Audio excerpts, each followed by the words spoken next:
بسم اللہ الرحمن الرحیم۔ تفسیر عثمانی سورۃ الحجرات۔ یا ایھا الذین آمنوا لا تقدموا بین یدی اللہ، اے ایمان والو آگے نہ بڑھو اللہ سے، ورسولہ واتقوا اللہ، اور اس کے رسول سے، نمبر 1، اور ڈرتے رہو اللہ سے، ان اللہ سمیع علیم، اللہ سنتا ہے جانتا ہے۔ نمبر 2، یا ایھا الذین آمنوا لا ترفعوا اصواتکم فوق صوت النبی ولا تجہروا له بالقول کجہر بعضکم لبعض ان تحبط اعمالکم وانتم لا تشعرون۔ اے ایمان والو بلند نہ کرو اپنی آوازیں نبی کی آواز سے اوپر، اور اس سے نہ بولو تڑخ یعنی چٹخ چہک کڑک کر،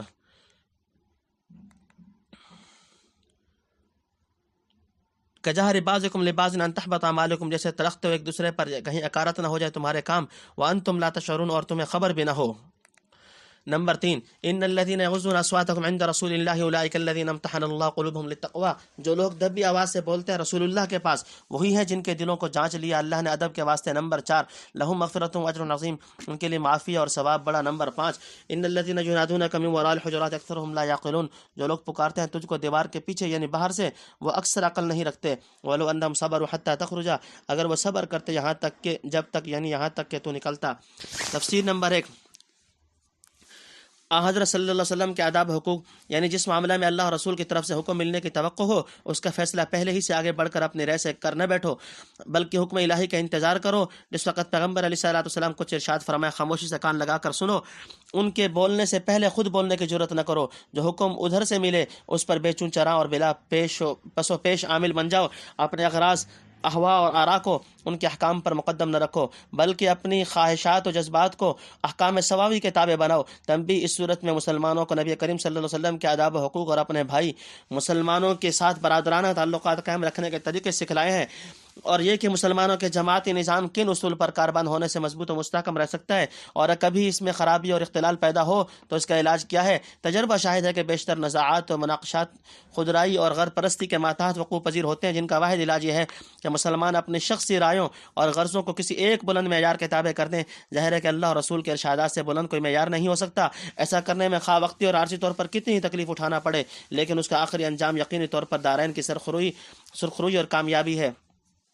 نمبر 2، بغیر تقوی کے اطاعت نہیں ہو سکتی، یعنی اللہ اور رسول کی سچی فرما برداری اور تعظیم اسی وقت میسر ہو سکتی ہے جب خدا کا خوف دل میں ہو۔ اگر دل میں ڈر نہیں تو بظاہر دعوی اسلام کو نبھانے کے لیے اللہ اور رسول کا نام بار بار زبان پر لائے گا اور بظاہر ان کے احکام کو آگے رکھے گا، لیکن فی الحقیقت ان کو اپنے اندرونی خواہشات و اغراض کی تحصیل کے لیے ایک ہیلا اور اعلی کار بنائے گا۔ سو یاد رہے کہ جو زبان پر ہے اللہ اسے سنتا ہے، اور جو دل میں ہے اسے جانتا ہے، پھر اس کے سامنے یہ فریب کیسے چلے گا؟ چاہیے کہ آدمی اس سے ڈر کر کام کرے۔ نمبر 3، حضرت صلی اللہ علیہ وسلم کے مجلس کے آداب، یعنی حضور صلی اللہ علیہ وسلم کے مجلس میں شور نہ کرو، اور جیسے آپس میں ایک دوسرے سے بے تکلف چہک کر یا تڑخ کر بات کرتے ہو، حضور صلی اللہ علیہ وسلم کے ساتھ یہ طریقہ اختیار کرنا خلاف ادب ہے۔ آپ سے خطاب کرو تو نرم آواز سے، تعظیم و احترام کے لہجے میں، ادب و شائستگی کے ساتھ۔ دیکھو ایک مہذب بیٹا اپنے باپ سے، لائق شاگرد استاد سے، مخلص مرید و پیر و مرشد سے، اور ایک سپاہی اپنے افسر سے کس طرح بات کرتا ہے۔ پیغمبر کا مرتبہ تو ان سے سب سے کہیں بڑھ کر ہے۔ آپ صلی اللہ علیہ وسلم کی سے گفتگو کرتے وقت پوری احتیاط رکھنی چاہیے، مبادا بے ادبی ہو جائے اور آپ کو تقدر پیش آئے تو حضور صلی اللہ علیہ وسلم کی ناخوشی کے بعد مسلمان کا ٹھکانہ کہاں ہے؟ ایسی صورت میں تمام اعمال ضائع ہونے اور ساری محنت اکارت ہو جانے کا اندیشہ ہے۔ بزرگان دین کے آداب۔ تنبیہ، حضور صلی اللہ علیہ وسلم کی وفات کے بعد حضور صلی اللہ علیہ وسلم کے حدیث سننے اور پڑھنے کے وقت بھی یہی ادب چاہیے، اور جو قبر شریف کے پاس حاضر ہو وہاں بھی ان آداب کا ملحوظ رکھے۔ نیز آپ صلی اللہ علیہ وسلم کے خلفاء، علماء ربانیین اور اولو الامر کے ساتھ درجہ بدرجہ اسی ادب سے پیش آنا چاہیے تاکہ جماعتی نظام قائم رہے۔ فرق مراتب نہ کرنے سے بہت مفاسد اور فتنوں کا دروازہ کھلتا ہے۔ نمبر 4، ادب و تعظیم کے ثمرات، یعنی جو لوگ نبی کریم صلی اللہ علیہ وسلم کے مجلس میں تواضع اور ادب و تعظیم سے بولتے اور نبی کی آواز کے سامنے اپنی آوازوں کو پست کرتے ہیں، یہ وہ ہیں جن کے دلوں کو اللہ نے ادب کی تخم ریزی کے لیے پرکھ لیا اور مانج کر خالص تقوی و طہارت کے واسطے تیار کر دیا۔ حضرت شاہ ولی اللہ حجت اللہ البالغہ میں لکھتے ہیں کہ 4 چیزیں اعظم شاعر اللہ سے ہیں: قرآن، پیغمبر، کعبہ، نماز۔ ان کی تعظیم وہی کرے گا جس کا دل تقوی سے مالا مال ہو۔ ومن يعظم شعائر اللہ فإنها من تقوى القلوب۔ یہاں سے یہ بھی معلوم ہو گیا کہ جب حضور صلی اللہ علیہ وسلم کی آواز سے زیادہ آواز بلند کرنا خلاف ادب ہے، تو آپ صلی اللہ علیہ وسلم کے احکام و ارشادات سننے کے بعد ان کے خلاف آواز اٹھانا کس درجے کا گناہ ہوگا۔ نمبر 5، یعنی اس سے اخلاص و حق شناسی کی برکت سے پچھلی کوتاہیاں معاف ہوں گی اور بڑا بھاری ثواب ملے گا۔ الیہم لکان خیر لہم اللہ غفور رحیم، ان کی طرف تو ان کے حق میں بہتر ہوتا اور اللہ بخشنے والا مہربان ہے۔ نمبر 1، یا ایھا الذین آمنوا ان جاءکم فاسق بنبأ فتبینوا ان تصیبوا قوما بجہالۃ فتصبحوا علی ما فعلتم نادمین۔ اے ایمان والو، اگر آئے تمہارے پاس کوئی گناہگار خبر لے کر تو تحقیق کر لو، کہیں جانا پڑو کسی قوم پر نادانی سے، پھر کل کو اپنے کیے پر لگو پچھتانے۔ نمبر 2، وَاعْلَمُوا أَنَّ فِيكُمْ رَسُولَ اللَّهِ، اور جان لو کہ تم میں رسول اللہ کا، لَوْ يُطِيعُكُمْ فِي كَثِيرٍ مِّنَ الْأَمْرِ لَعَنِتُّمْ، اور اگر وہ تمہاری بات مان لیا کرتے بہت کاموں میں تو تم پر مشکل پڑے۔ نمبر 3، وَلَكِنَّ اللَّهَ حَبَّبَ إِلَيْكُمُ الْإِيمَانَ وَزَيَّنَهُ فِي قُلُوبِكُمْ وَكَرَّهَ إِلَيْكُمُ الْكُفْرَ وَالْفُسُوقَ وَالْعِصْيَانَ، پر اللہ نے محبت ڈال دی تمہارے دل میں ایمان کی اور کھبا دیا یعنی اچھا دکھایا اس کو تمہارے دلوں میں، اور نفرت ڈال دی تمہارے دل میں کفر اور گناہ اور نافرمانی کی۔ اولئک هم الراشدون، وہ لوگ وہی ہیں نیک راہ پر، فضلا من اللہ و نعمہ، اللہ کے فضل سے اور احسان سے۔ نمبر 4، واللہ علیم حکیم، اور اللہ سب کچھ جانتا ہے حکمتوں والا۔ نمبر 5، وان طائفتان، اور اگر دو فریق۔ تفسیر نمبر 1، بزرگوں سے ملاقات کے آداب۔ بنی تمیم ملنے کو آئے، حضور صلی اللہ علیہ وسلم حجرہ مبارک میں تشریف رکھتے تھے، وہ لوگ باہر سے آوازیں دینے لگے، یا محمد اخرج الینا، اے محمد صلی اللہ علیہ وسلم باہر آئیے۔ یہ بے عقلی اور بے تہذیبی کی بات تھی، رسول اللہ صلی اللہ علیہ وسلم کے مرتبہ کو نہیں سمجھتے تھے۔ کیا معلوم ہے کہ اس وقت آپ صلی اللہ علیہ وسلم پر وحی نازل ہو رہی ہو یا کسی اور مہم کام میں مشغول ہوں۔ آپ صلی اللہ علیہ وسلم کی ذات منبع البرکات تو مسلمانوں کے تمام دینی اور دنیاوی امور کا مرکز و ملجا تھی۔ کسی معمولی ذمہ دار آدمی کے لیے بھی کام کرنا سخت مشکل ہو جائے اگر اس کا کوئی نظام الاوقات نہ ہو، اور آخر پیغمبر کا ادب و احترام بھی کوئی چیز ہے، چاہیے تھا کہ کسی کی زبانی اندر اطلاع کراتے اور آپ صلی اللہ علیہ وسلم باہر تشریف لانے تک صبر کرتے۔ جب آپ صلی اللہ علیہ وسلم باہر تشریف لا کر ان کی طرف متوجہ ہوتے، اس وقت خطاب کرنا چاہیے تھا۔ ایسا کیا جاتا تو ان کے حق میں بہتر اور قابل ستائش ہوتا، تاہم بے عقلی اور نادانستگی سے جو بات اتفاقاً سرزد ہو جائے، اللہ اس کو اپنی مہربانی سے بخشنے والا ہے۔ چاہیے کہ اپنی تقصیر پر نادم ہو کر آئندہ ایسا رویہ اختیار نہ کریں۔ حضور صلی اللہ علیہ وسلم کی تعظیم و محبت ہی وہ نقطہ ہے جس پر قوم مسلم کی تمام پراگندہ قوتیں اور منتشر جذبات جمع ہو جاتے ہیں۔ یہی وہ ایمانی رشتہ ہے جس پر اسلامی اخوت کا نظام قائم ہے۔ نمبر 2، جھوٹی خبروں کی تحقیق کا حکم۔ اکثر نزاعات و مناقشات کی ابتدا جھوٹی خبروں سے ہوتی ہے، اس لیے اول اختلاف و تفریق کے اسی سرچشمہ کو بند کرنے کی تعلیم دی، یعنی کسی خبر کو یوں ہی بے تحقیق قبول نہ کرو۔ فرض کیجئے ایک بے راہ رو اور تکلیف دہ آدمی نے اپنے کسی خیال اور جذبہ سے بے قابو ہو کر کسی قوم کی شکایت کی، تم محض اس کے بیان پر اعتماد کر کے اس قوم پر چڑھ دوڑے، بعد ظاہر ہوا کہ اس شخص نے غلط کہا تھا، تو خیال کرو اس وقت کس قدر پچھتانا پڑے گا اور اپنی جلد بازی پر کیا کچھ ندامت ہوگی، اور اس کا نتیجہ جماعت اسلام کے حق میں کیسا خراب ہوگا۔ نمبر 3، حق کو اپنی خواہشوں کے تابع نہ بناؤ، یعنی اگر رسول اللہ صلی اللہ علیہ وسلم تمہاری کسی خبر یا رائے پر عمل نہ کریں تو برا نہ مانو۔ حق لوگوں کی خواہشوں یا رائےوں کے تابع نہیں ہو سکتا، ایسا ہو تو زمین و آسمان کا سارا کارخانہ ہی درہم برہم ہو جائے۔ کما قال تعالی وَلَوِ اتَّبَعَ الْحَقُّ أَهْوَاءَهُمْ لَفَسَدَتِ السَّمَاوَاتُ وَالْأَرْضُ، سورہ مومنون رکوع نمبر 4۔ الغرض خبروں کی تحقیق کیا کرو اور حق کو اپنی خواہش اور رائے کے تابع نہ بناؤ، بلکہ اپنی خواہشات کو حق کے تابع رکھو، اس طرح تمام جھگڑوں کی جڑ کٹ جائے گی۔ حضرت شاہ صاحب رحمۃ اللہ لکھتے ہیں کہ یعنی تمہارا مشورہ قبول نہ ہو تو برا نہ مانو، رسول عمل کرتا ہے اللہ کے حکم پر، اسی میں تمہارا بھلا ہے۔ اگر تمہاری بات مانا کرے تو ہر کوئی اپنے بھلے کی بات کہے، پھر کس کی بات پر چلے۔ نمبر 6، صحابہ کرام کی ایمان سے محبت اور کفر سے نفرت، یعنی اگر تم یہ چاہتے کہ پیغمبر علیہ السلام تمہاری ہر بات مانا کریں تو بڑی مشکل ہوتی، لیکن اللہ کا شکر کرو کہ اس نے اپنے فضل و احسان سے مومنین قانتین کے دلوں میں ایمان کو محبوب بنا دیا اور کفر و معصیت کی نفرت ڈال دی، جس سے وہ ایسی بےہودگی کے پاس بھی نہیں جا سکتے۔ جس مجمع میں اللہ کا رسول جلوہ افروز ہو وہاں کسی کی رائے و خواہش کی پیروی کہاں ہو سکتی ہے۔ آج گو حضور صلی اللہ علیہ وسلم ہمارے درمیان میں نہیں، مگر حضور صلی اللہ علیہ وسلم کی تعلیم اور آپ کے وارث و نائب یقیناً موجود ہیں اور رہیں گے۔ نمبر 5، یعنی وہ سب کی استعداد کو جانتا ہے اور ہر ایک کو اپنی حکمت سے وہ احوال و مقامات مرحمت فرماتا ہے جو اس کی استعداد کے مناسب ہوں۔ من المؤمنین اقتتلوا فاصلحوا بینہما، مسلمانوں کے آپس میں لڑ پڑیں تو ان میں ملاپ کرا دو۔ فإن بغت إحداهما على الأخرى فقاتلوا التي تبغي حتى تفيء إلى أمر الله، پھر اگر چڑھا چلا جائے ایک ان میں سے دوسرے پر تو تم سب لڑو اس چڑھائی والے سے یہاں تک کہ پھر آیا اللہ کے حکم پر۔ فإن فاءت فأصلحوا بينهما بالعدل واقسطوا، پھر اگر پھر آیا تو ملاپ کرا دو ان میں برابر اور انصاف کرو۔ ان اللہ يحب المقسطین، بے شک اللہ کو خوش آتے ہیں انصاف والے۔ نمبر 1، انما المؤمنون اخوۃ فاصلحوا بین اخویکم واتقوا اللہ لعلکم ترحمون، مسلمان جو ہیں سو بھائی ہیں، سو ملاپ کرا دو اپنے دو بھائیوں میں اور دوڑتے رہو اللہ سے تاکہ تم پر رحم ہو۔ نمبر 2، یا ایھا الذین آمنوا لا یسخر قوم من قوم عسى ان یکونوا خیرا منهم ولا نساء من نساء عسى ان یکن خیرا منہن، اے ایمان والو ٹھٹھا نہ کریں ایک لوگ دوسروں سے شاید وہ بہتر ہوں ان سے، اور نہ عورتیں دوسری عورتوں سے شاید وہ بہتر ہو ان سے۔ تفسیر نمبر 1، مسلمانوں میں اختلاف کے وقت صحیح طرز عمل، یعنی ان تمام بیش بندیوں کے باوجود اگر اتفاق سے مسلمانوں کی دو جماعتیں آپس میں لڑ پڑیں تو پوری کوشش کرو کہ اختلاف رفع ہو جائے۔ اس میں اگر کامیابی نہ ہو اور کوئی فریق دوسرے پر چڑھا چلا جائے اور ظلم و زیادتی ہی پر کمر باندھ لے تو یکسو ہو کر نہ بیٹھ رہو، بلکہ جس کی زیادتی ہو سب مسلمان مل کر اس سے لڑائی کریں یہاں تک کہ وہ فریق مجبور ہو کر اپنی زیادتیوں سے باز آئے اور خدا کے حکم کی طرف رجوع ہو کر صلح کے لیے اپنے کو پیش کر دے۔ اس وقت چاہیے کہ مسلمان دونوں فریق کے درمیان مساوات و انصاف کے ساتھ صلح اور میل ملاپ کرا دیں، کسی ایک کی طرفداری میں زیادہ حق سے ادھر ادھر نہ جھکیں۔ تنبیہ، آیت کا نزول صحیحین کی روایت کے موافق انصار کے دو گروہ اوس اور خزرج کے ایک وقتی ہنگامے کے متعلق ہوا۔ حضور صلی اللہ علیہ وسلم نے ان کے درمیان اسی آیت کے ماتحت صلح کروا دی۔ جو لوگ خلیفہ کے مقابلے میں بغاوت کریں وہ بھی عموم آیت میں داخل ہیں، چنانچہ قدیم سے علماء سلف بغاوت کے مسئلے میں اسی سے استدلال کرتے آئے ہیں، لیکن جیسا کہ شان و نزول سے ظاہر ہوتا ہے کہ یہ حکم مسلمانوں کی تمام جماعتی مناقشات اور مشاجرات کو شامل ہے، باقی باغیوں کے متعلق احکام شرعیہ کی تفصیل فقہ میں دیکھنی چاہیے۔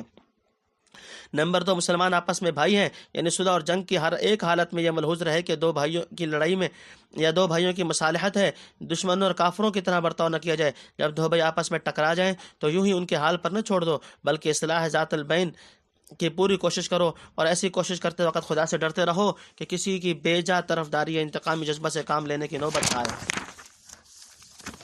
ولا تلمزوا انفسکم ولا تنابزوا بالالقاب، اور عیب نہ لگاؤ ایک دوسرے کو اور نام نہ ڈالو چڑھانے کو ایک دوسرے کے۔ نمبر 1، بئس الاسم الفسوق بعد الایمان، برا نام ہے گناہ گاری پیچھے ایمان کے۔ نمبر 2، ومن لم یتب فاولئک هم الظالمون، اور جو کوئی توبہ نہ کرے تو وہ ہی ہیں بے انصاف۔ نمبر 3، یا ایھا الذین آمنوا اجتنبوا کثیرا من الظن، اے ایمان والو بچتے رہو بہت تہمتیں کرنے سے، ان بعض الظن اثم ولا تجسسوا ولا یغتب بعضکم بعضا، اے ایمان والو بچتے رہو بہت تہمتیں کرنے سے، مقرر بعضی تہمت گناہ ہے، اور بھید نہ ٹٹولو کسی کا اور برا نہ کہو پیٹھ پیچھے ایک دوسرے کو۔ نمبر 4، ایحب احدکم ان یاکل لحم اخیہ میتا فکرہتموہ، بھلا خوش لگتا ہے تم میں سے کسی کو کہ کھائے گوشت اپنے بھائی کا جو مردہ ہو، سو گھن آتا ہے تم کو اس سے۔ نمبر 5، واتقوا اللہ ان اللہ تواب الرحیم، اور ڈرتے رہو اللہ سے بے شک اللہ معاف کرنے والا ہے مہربان۔ نمبر 6، یا ایھا الناس انا خلقناکم، اے آدمیو ہم نے تم کو بنایا۔ تفسیر نمبر 1، مرد و عورت ایک دوسرے کا مذاق نہ اڑائیں۔ اول مسلمانوں میں نزاع و اختلاف کو روکنے کی تدابیر بتلائی تھیں، پھر بتلایا کہ اگر اتفاقاً اختلاف رونما ہو جائے تو پرزور اور مؤثر طریقے سے اس کو مٹایا جائے، لیکن جب تک نزاع کا خاتمہ نہ ہو کوشش ہونی چاہیے کہ کم از کم جذبات منافرت و مخالفت زیادہ تیز اور مشتعل نہ ہونے پائیں۔ عموماً دیکھا جاتا ہے کہ جہاں دو شخصوں یا دو جماعتوں میں اختلاف رونما ہوا بس ایک دوسرے کا تمسخر اور استہزاء کرنے لگتا ہے، ذرا سی بات ہاتھ لگ گئی اور ہنسی مذاق اڑانا شروع کر دیا، حالانکہ اسے معلوم نہیں کہ شاید جس کا مذاق اڑا رہا ہے وہ اللہ کے نزدیک اس سے بہتر ہو، بلکہ بسا اوقات یہ خود بھی اختلاف سے پہلے اس کو بہتر سمجھتا ہوتا ہے، مگر ضد و نفسانیت میں دوسرے کی آنکھ کا تنکا نظر آتا ہے، اپنی آنکھ کا شہتی نظر نہیں آتا۔ اس طریقے سے نفرت و عداوت کی خلیج روز بروز وسیع ہوتی رہتی ہے اور قلوب میں اس قدر بعد ہو جاتا ہے کہ صلح و ائتلاف کی کوئی امید باقی نہیں رہتی۔ آیت ہادہ میں خداوند نے کوئی دوسرے اس قسم کی باتوں سے منع فرمایا، یعنی ایک جماعت دوسری جماعت کے ساتھ نہ مسخرہ پن کرے، نہ ایک دوسرے پر آوازیں کسے جائیں، نہ کھوج لگا کر عیب نکالے جائیں، نہ برے ناموں اور برے القاب سے فریق مقابل کو یاد کیا جائے، کیونکہ ان باتوں سے دشمنی اور نفرت میں ترقی ہوتی ہے اور فتنہ فساد کی آگ زیادہ تیزی سے پھیلتی ہے۔ سبحان اللہ، کیسی بیش بہا ہدایات ہیں۔ آج اگر مسلمان سمجھے تو ان کے سب سے بڑے مرض کا مکمل علاج اسی ایک سورہ حجرات میں موجود ہے۔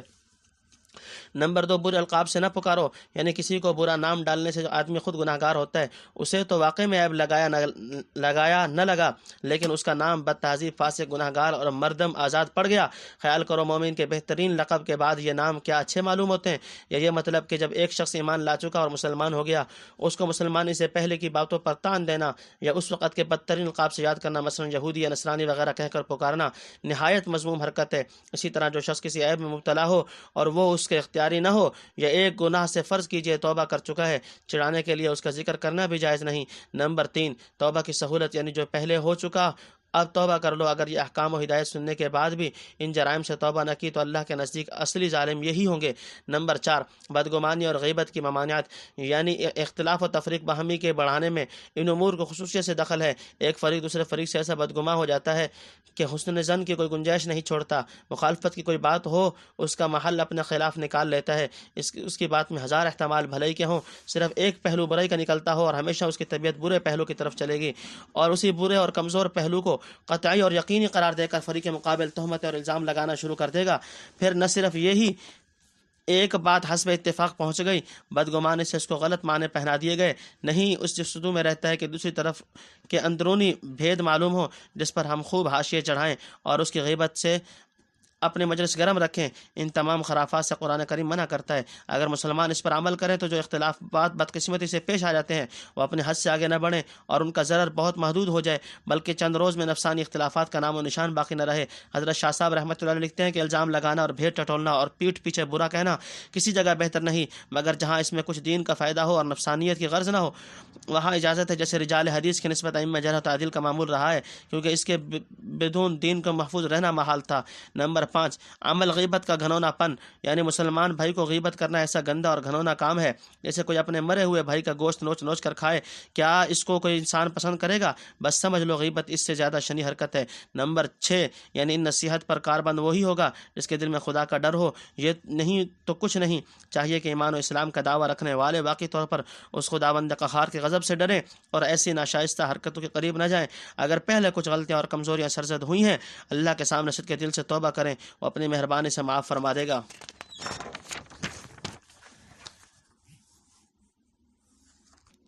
من ذکر و انثی وجعلناکم شعوبا وقبائل لتعارفوا، ایک مرد اور ایک عورت سے اور رکھیں تمہاری ذاتیں اور قبیلے تاکہ آپس کی پہچان ہو۔ ان اکرمکم عند اللہ اتقاکم، تحقیق عزت اللہ کی یہاں اس کو بڑی جس کو ادب بڑا۔ نمبر 1، ان اللہ علیم خبیر، اللہ سب کچھ جانتا ہے، خبردار۔ نمبر 2، قالت الاعراب آمنا، کہتے ہیں گوار کہ ہم ایمان لائے۔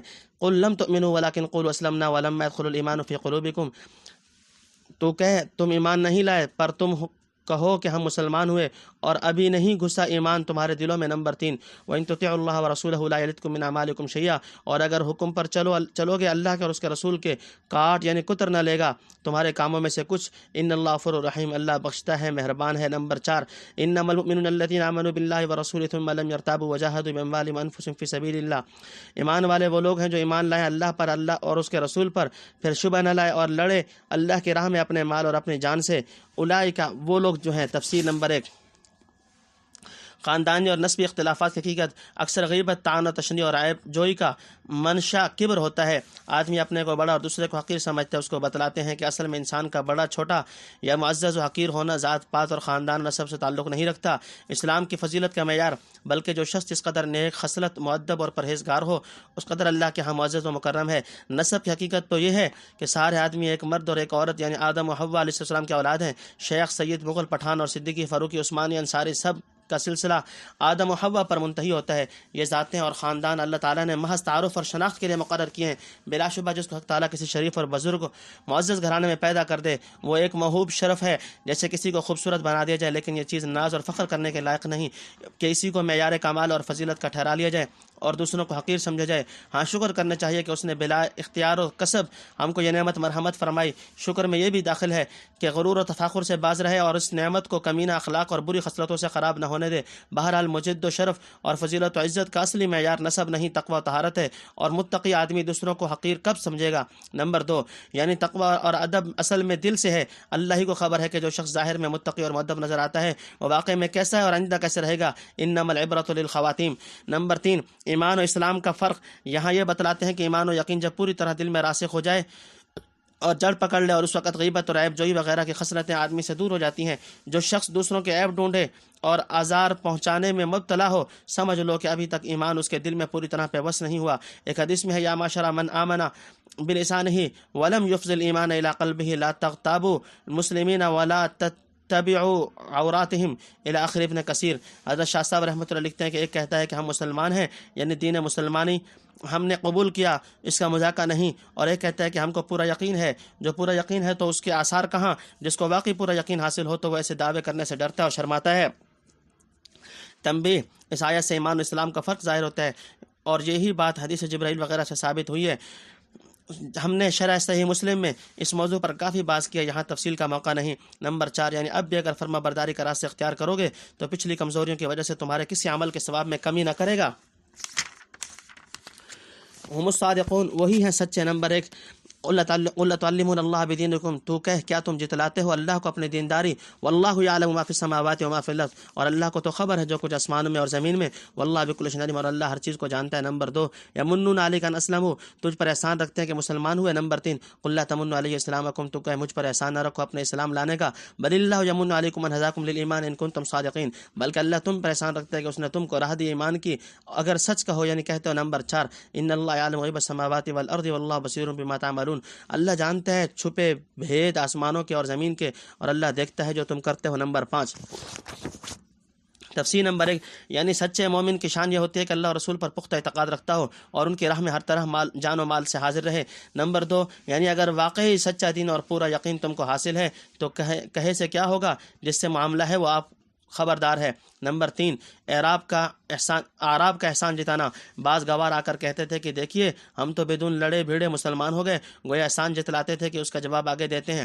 نمبر 4، تمہارا ایمان اللہ کا احسان، یعنی اگر واقعی تم دعوی اسلام و ایمان میں سچے ہو تو یہ تمہارا احسان نہیں، اللہ کا احسان ہے کہ اس نے ایمان کی طرف آنے کا راستہ دیا اور دولت اسلام سے سرفراز کیا۔ اگر سچی بات کا ہو تو واقعی اس طرح ہے۔ حضرت شاہ صاحب رحمۃ اللہ علیہ لکھتے ہیں کہ نیکی اپنے ہاتھ سے ہو، اپنی تعریف نہیں، رب کی تعریف ہے جس نے وہ نیکی کروائی۔ گویا خاتمہ صورت پر متنبع کر دیا کہ اگر تم کو قرآنی آیات اور اسلامی تعلیمات پر کاربند ہونے کی توفیق ہو تو احسان نہ جتلاؤ، بلکہ اللہ کے احسان و انعام کا شکر ادا کرو جس نے ایسی توفیق ارزانی فرمائی۔ نمبر 5، یعنی دلوں کے بھید اور ظاہر کے عمل سب کو خدا جانتا ہے، اس کے سامنے باتیں نہ بناؤ۔ تم سورۃ الحجرات بعون اللہ، اس نے توفیق ہی، فللہ الحمد والمنہ، سورہ حجرات الحمدللہ اختتام کو پہنچی۔